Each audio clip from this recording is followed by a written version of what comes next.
Hello! In this video I plan to do a deep dive into some of the games available for the ill-fated mushroom that couldn't.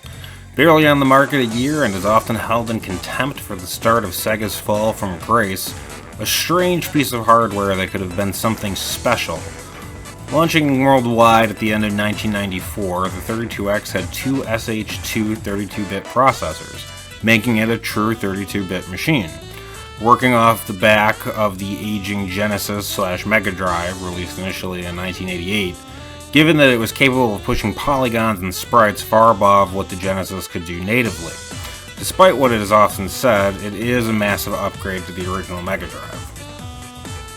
But, alas, it was discontinued along with the Genesis in early 1996, so we will never know what could have been if Sega had put some actual muscle behind it. Signs that the console was in bad shape started almost immediately after its successful launch. Capcom and Konami canceled the projects they had coming to it, as did Ubisoft, in early 1995. Sega was already running into the problem with third parties they ran into for the Saturn and Dreamcast, making it one of those strange platforms that has more canceled games than officially released ones, including many titles by Sega themselves, as Sega of Japan was quick to kill the project in favor of the Saturn, which had a strong start in Japan. 32X leaves behind an interesting legacy and a total of 40 officially released titles and roughly 800,000 units sold, making it squarely a gaming curiosity, putting it into the same bundle of weird 5th generation systems that ended up being vanquished by the Sony juggernaut in 1995. Whether or not these games and the system itself are worth returning to in modern times is the question before us now. Physically, the games and the systems have gone up in value exponentially. However, the hardware itself seems to be fairly sturdy and requires little in the way of upkeep. I've owned a 32X since about 2004 when I got one from a flea market for $20. And a second one from the same flea market that displayed a green film over all of the games for $5. Then proceeded to build up a respectable library of what most people agreed were the best games. This was my first introduction to arcade classics like Afterburner or Space Harrier, playing like they did in the arcade. I was let down by the Genesis versions of both games years prior, but these games felt like a revolution even in 2004, because frankly so few of these types of sprite scaler games made their way home onto anything, and were often region locked or obscenely expensive. This was also the first time I got to play Virtua Racing and the original Virtua Fighter, as well as the Star Wars arcade game. I was pretty amazed my Genesis was running these games, and even though none of them were arcade perfect, they were all leagues above what the stock Mega Drive could do. So 10 years after its release, I feel like I got to experience it in the best light possible. Those positive memories have stuck with me, and some of the games, like Space Harrier, have gone on to be some of my all-time favorite games. So, with the preamble out of the way, let's talk about the games. I picked a random smattering of games to show what the system was capable of. This is not an exhaustive list. One day I will take a look at more titles, but this should give you a good idea if you want to do a deep dive on ROMs or not. Colibri. This is an extremely strange game and a true 32X exclusive. Is it a good game though? Well, to be honest, I'm not really sure. Colibri is an odd bird. It's part shmup and part territory control. It reminds me a touch of Echo the Dolphin in a normal animal gets strange powers vibe. You play as a bright and flittering hummingbird. The sprite work and overall graphical presentation are mostly exemplary. The visuals are crisp and clear and the music melodic and appropriate. The big detailed sprites are well animated and would feel at home on the Saturn or PlayStation. However, the parallax scrolling in the background will occasionally go cattywampus and gives me some pretty heinous motion sickness. My main problem with the game is its difficulty. You are supposed to clear harmful insects like wasps and the like away from the flowers for your hummingbird bros, and I am all for this as I hate wasps. But these things are tanky as hell and absolute bullet sponges. To make matters worse, the pea shooter you start with feels intentionally horrible, forcing you to jump from power-up to power-up like, well, the hummingbird hopped up on amphetamines. This is if you can avoid the enemies that just suicide dive into you. The weak shot is compounded by the fact that weapon power-ups appear to be either timed or last until you get hit. Either way, you'll be forced back to using your terrible peck shot often, and this just saps the game of joy. But again, I can't tell if it's the game that's bad or I'm simply playing it wrong. I do feel compelled to come back to this one though. It isn't perfect, but it is a hell of a unique game, and the 32X is the only place you can play it.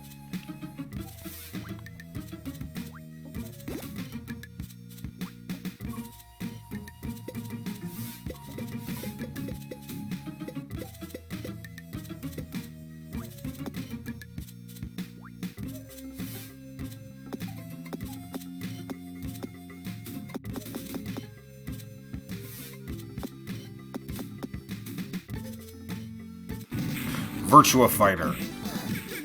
There's no getting around it. Virtua Fighter is something of an acquired taste, and nowhere is that more true than the first game. But it was a taste I acquired big time when Virtua Fighter 4 came home to the PS2. Like I said at the top of my video, I didn't get the 32X until 2004, so my first real foray into the series outside of a fuzzy arcade memory was the beautiful PS2 game. And as you can see, beautiful probably isn't the adjective that comes to mind, as the 32X version of the game manages to be both somehow pointy and fuzzy. But if we look at it with October 1995 eyes, it is actually pretty impressive. It was also the project that essentially shut the lights off on the 32X from Sega's end of things. As a parting gift to a doomed platform, I think it was a wonderful release, and as an actual game, I loved the first Virtua Fighter. Even coming to the party 11 years late to this now roughly 20-year-old port, this is still a damn good version of the original game. This is not a Virtua Fighter 2 on the Genesis situation. This is a full-on version of the game that in some ways compares favorably against the initial Saturn port. Well, outside of the sound, which sounds noticeably quieter and the hits more farty, but it lacks the weird polygon popping problem the original Saturn port has, even if the polygons aren't as sharp overall. This was the first chance I had to put some serious time into the origins of one of my favorite fighting game franchises this side of Street Fighter. The thing that stuck out to me was just how much the game got right from the very beginning. Your main, if they are here, likely still feels right, and it's shocking how many moves have made it through the entire franchise. The other thing I discovered is that the first ever 3D fighting game is not actually a 3D game.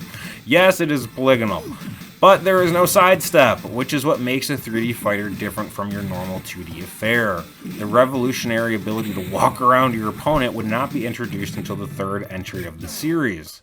But that also means that I can give this game a wholehearted recommendation for beginners. I think that just mashing punch, kick, and guard feels great, and this is still a ton of fun. I would highly recommend firing this game up or trying out Virtua Fighter Remix on the Sega Saturn.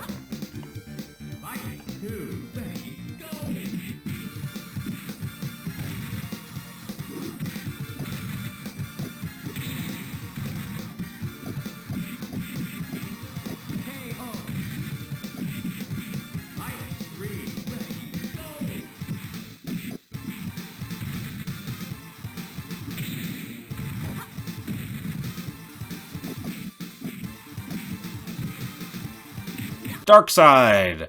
Darkside, the tech demo that walks like a game. It's a hell of a tech demo though, I mean just look at it. You're seeing textured polygons on the screen right now, and it even has a decent frame rate. Outside of the slideshow that plays at the beginning of the game, it is genuinely impressive. But what about the game? Well, it's actually pretty good. It's essentially a 3D version of Asteroids. Shooting feels good and your ship is responsive, but the real problem is I don't know if it's even possible to see beyond what you are seeing right now. No matter how much stuff I blow up, I inexorably fail the mission every time. I'm not convinced there is any additional game here. This game also goes for insane money. If you can even find a copy for sale, it is 100% absolutely not worth it. This is an emulator curiosity if I have ever seen one.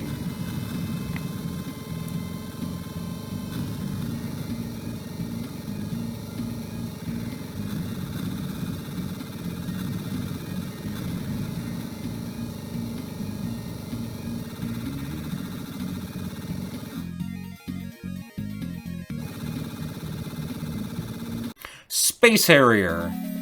Space Harrier. Like a warm handshake from an old friend. I just love this game. I never got to play it in the arcade since it came out 5 years before I existed, but I did get to play the absolutely heinous Genesis and Mega Drive version growing up. And it wasn't until Shenmue I would get to play an actual arcade-perfect rendition of this classic. But this would be the version I would cut my teeth on, and realize that this game is a semi-forgotten shmup masterpiece. I'm sure in 1985 this game was mind-blowing, but even in 2004, and well, now, this game is still a feast for the senses, and requires the kind of twitch reflexes that make it so if you stop to appreciate the presentation, you will die.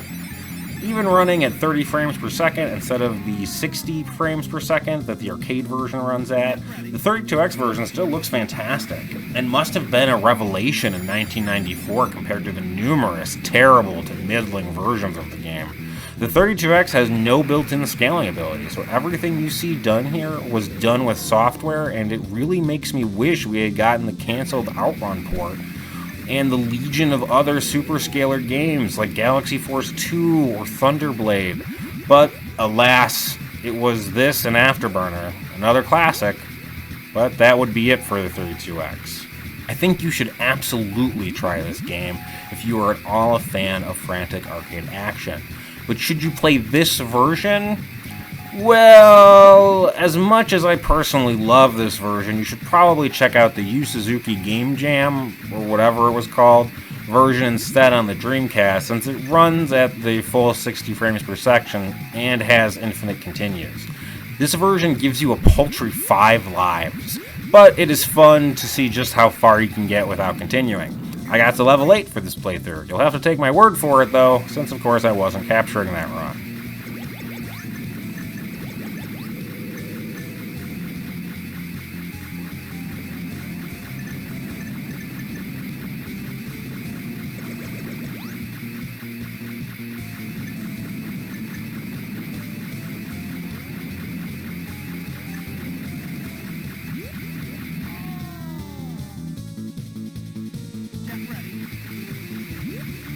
BC Racer.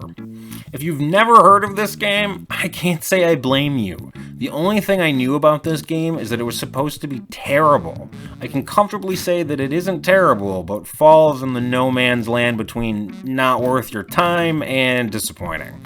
This is at its core a rather pedestrian Super Mario Kart clone, of which I am actually quite fond of. I love kart racers, which is why I wanted to try this out in the first place. This game did leap over my dazzlingly low expectations, but then landed in the sticky tar of poor game design. The graphics are nice enough, they probably couldn't be done on the Genesis, but look more like a nice-looking Super Nintendo game. Not exactly next-generation stuff. The lighting effects are cool on the second race. Unfortunately, they made it far too dark, and you will run into things constantly, which would mostly be fine, except you have health. And if you get hit enough, you will just lose the race. I cannot stress enough what a terrible, terrible game design choice this was. This turns what could have been a pretty decent kart racer into a frustrating experience that highlights questionable track design, where hitting things feels unavoidable and turning feels a bit finicky. You can pick up health at the finish line, but it's actually unwieldy to try to do this, and it's possible to just spin out when you try to get the health, and possibly even kill yourself doing this. You straight up do not need to play this game. This is a glorified 16-bit racer, but it also isn't the steaming heap of pixels it is purported to be. This is no hidden gem, though. Just keep on driving. Nothing to see here, folks.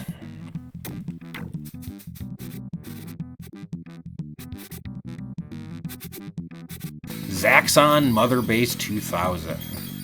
And our last game is a hidden gem. Zaxxon 2000 is a game that is as fun as it is ugly. These polygons aren't going to be making the Saturn or PlayStation jealous, to say the least, but it runs smoothly, and reminds me of the Neo Geo and Genesis Classic Viewpoint. But now you can jump. Confession time, I played this game wrong for 19 years. It wasn't until making this video that I discovered the game's core gimmick. The ability to jump isn't just for getting around bullets and the obstacles, you can jump into bigger ships. They have different shots and even secondary shots like bombs and missiles. I remember loving this game when I got it back in 2004, and I'm happy to say that it is actually still fun. It even has a super weird head-to-head two-player mode that I couldn't capture for this video, but take my word for it, it's there. Give this game a shot. You might hate it, most people seem to, but I really enjoy this game, and I think it is a true hidden gem and another genuine exclusive for the 32X.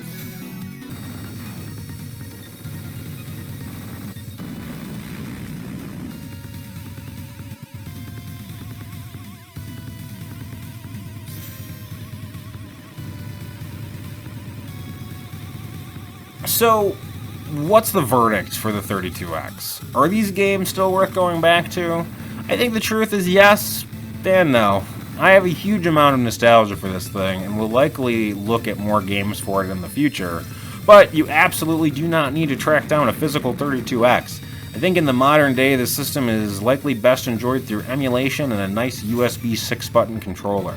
There are absolutely classics on the system, but the reality is many can be played elsewhere. But if you are the kind of person who really digs seeing the evolutions of franchises, or just what you missed out on back in the day, or missed out on before you were born, then I really think this system is worth your time. Personally, I really wonder what could have been here. I love seeing systems pushed to their limits, and I don't really think we got to see that here. Ultimately, the 32X died so that the Saturn could die slower. I do think if Sega had stuck with the 32X, they would have had a pretty nifty budget 32-bit system on their hands. It doesn't really solve the problem that they were competing against themselves, but it is an interesting curiosity nonetheless. Thank you for joining me for this insanely long video about a total flop. I'm going to be doing a bunch of videos on various retro games, some good, some red hot garbage. And I hope you enjoy them and maybe find a game you want to try. Until next time, I'm Retro Remy, signing off.